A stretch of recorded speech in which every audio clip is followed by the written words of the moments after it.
Alors au départ, on a pensé faire un véhicule avec conçu 3 pièces cuisine-salle de bain, c'est-à-dire que dans la partie avant, nous avons la salle à manger, au milieu nous avons la cuisine, la salle de bain, et à l'arrière nous avons le salon et la chambre à coucher. Alors on s'était dit ici pour la chambre à coucher, on s'en sert qu'entre 8 et 10 heures par jour. Le reste du temps, elle sert à rien, ou au pire elle sert à rien, au mieux elle sert de débarras si on met des affaires dessus, sur le lit, des trucs comme ça. Donc on a dit pourquoi est-ce qu'on ne la cacherait pas, et on va la cacher en la montant sous le plafond. Ça permet de dégager le reste du temps l'espace pour avoir un salon relativement confortable. Tout le monde connaît le lit central, tout le monde connaît le lit à pavillon, mais il n'existe pas encore à l'heure actuelle un lit pavillon de façon lit central. Donc toute la prouesse a été de développer un mécanisme sur l'arrière qui permet d'avoir un porte-à-faux, puisque le lit fait 2 mètres de long sur un 45 de large, qui soutienne ce lit, quoi. L'harmonie des couleurs, surtout à l'intérieur du véhicule, on va dire, ça c'est quelque chose qu'on va retrouver, je pense, dans le futur. On va le présenter dans 2 combinaisons différentes, une un peu plus foncée, justement dans les tons que l'on retrouve ici, peut-être une un peu plus claire qui sera un peu plus sportive, plus jeune, un peu moins cossue que celle-ci.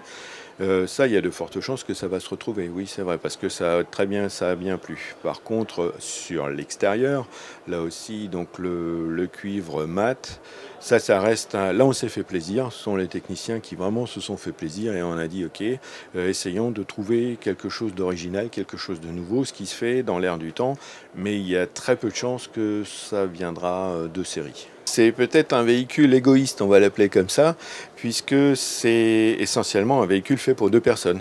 C'est donc des couples qui partent qu'à 2, qui n'ont pas forcément envie d'amener les petits-enfants, ou même s'ils l'emmènent, il y a possibilité d'avoir un lit supplémentaire à l'avant, un lit pavillon à l'avant.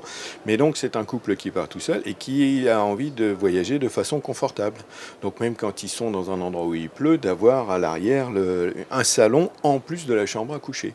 Donc la partie avant, salle à manger, où ils sont devant de manière confortable pour manger. Et ils viennent ici pour lire, pour se détendre, et la possibilité est là aussi, si l'un des deux a envie de se coucher, l'autre peut malgré tout continuer à regarder la télé à l'avant. C'était de faire un concept car, de le mettre sur les foires, sur les différentes foires, que ce soit en Allemagne, en Norvège, ici à Paris, d'avoir les retours avec le retour des clients directs pour savoir est-ce que ce concept ou est-ce que cette idée est intéressante ou pas. Vu les retours qu'on a eus, c'est vrai qu'on va continuer à le développer.